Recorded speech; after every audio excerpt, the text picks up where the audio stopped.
Chains are not always made of iron.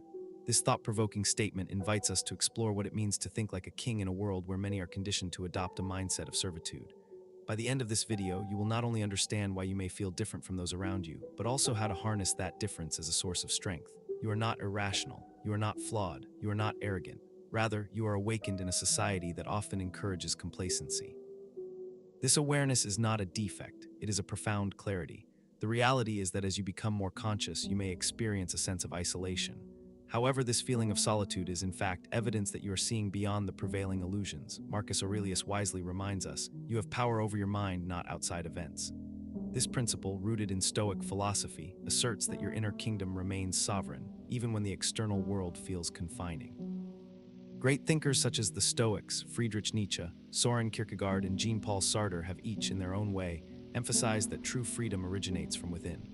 Nietzsche, for instance, distinguished between master morality and slave morality, noting that the latter arises from the resentment of the weak towards the strong, often inverting values to elevate humility and meekness while demonizing strength and nobility.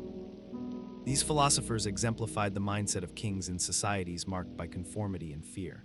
Consider historical figures like Harriet Tubman and Malcolm X, who not only broke free from physical chains, but also led others to liberation.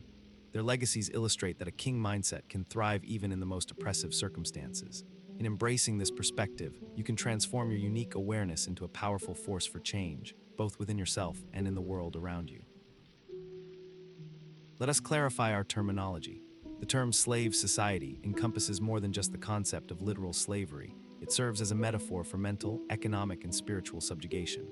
This societal framework prioritizes obedience, punishes curiosity, and enforces conformity, expecting individuals to adhere to a singular mold. The media serves as a distraction, while educational institutions often emphasize rote memorization over critical inquiry. In this environment, the economy tends to reward compliance rather than creativity. In such a society, independent thinkers frequently find themselves marginalized. In stark contrast, the king mindset embodies the assertion of one's own sovereignty. It is the belief in personal agency and the cultivation of a long-term vision. This mindset involves self-authorization, granting oneself the permission to establish personal values, independent of societal expectations. It also encompasses emotional sovereignty, which entails the ability to choose one's emotional responses rather than allowing external influences to dictate one's mood. The king mindset envisions a future that transcends mere survival, embracing a purpose that extends beyond the monotony of daily existence. It recognizes that the mind is a compass, guiding one toward fulfillment rather than a burden. Unfortunately, contemporary society is not structured to nurture independent thinkers. Research indicates that educational systems worldwide often fail to foster critical thinking skills. Rather, they are designed to promote conformity. Economists and corporate leaders warn that fear-based cultures stifle creativity. In the workplace, any suggestion that deviates from the norm may be dismissed as too risky. In the political arena, dissent is often portrayed as a threat. Ultimately, authority figures tend to reward obedience while punishing originality. Solomon Asch's seminal experiments illustrate this phenomenon. The pressure to conform is so powerful that we are often willing to suppress our own perceptions and judgments in order to gain acceptance and approval from others. In every domain, the underlying message is clear: conform to the prevailing norms or risk being marginalized. Here you stand awake, questioning, and distinctly different. This sense of isolation you experience is not uncommon. Consider the historical figures who faced similar challenges. Socrates was condemned in ancient Athens for daring to ask why. Nikola Tesla was ridiculed for envisioning possibilities beyond Thomas Edison's established framework. And Frederick Douglass was reviled by slave owners for rejecting the narrative of a slave society. Each of these visionaries was dismissed or exiled in their time, yet today we honor their contributions. As Douglass poignantly stated, find out just what any people will quietly submit to, and you have the exact measure of the injustice and wrong which will be imposed on them. These words resonate powerfully in our current context. The injustices you face are often the result of challenges that others have hesitated to confront. Take a moment for self-reflection. Does this resonate with you?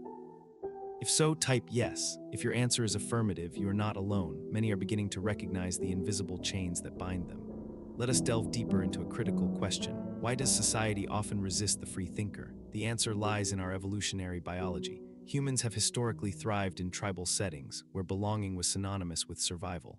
our brains are wired to favor the familiar.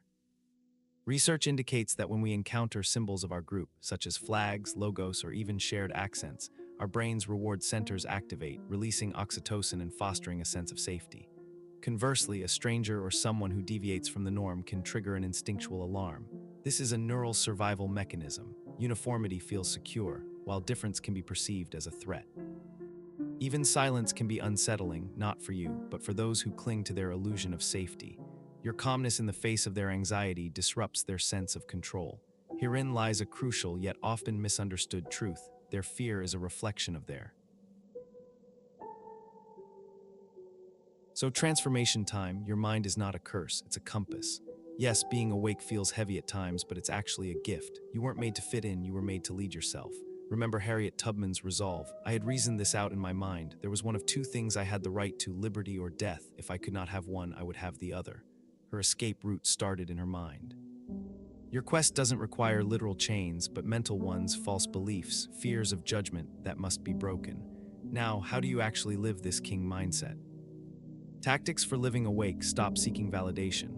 Every like or nod of approval is like shaking the jail bars. Instead, validate yourself. Ask, does this feel true to me? First, think long-term strategically. Kings look decades ahead. In practical terms, plan your life goals on a horizon of 10 plus years. Invest in skills and habits that pay dividends in the future.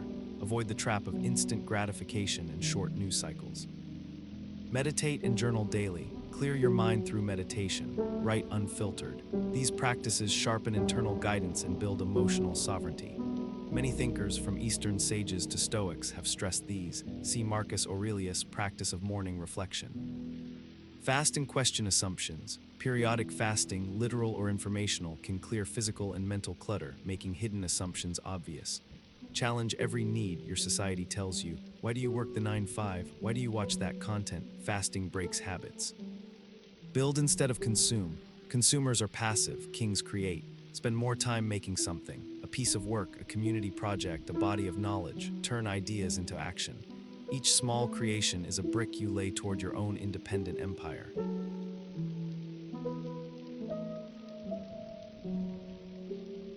Undertaking these tasks is no small feat. You may experience the sharp pangs of solitude, and others may dismiss your innovative ideas as crazy.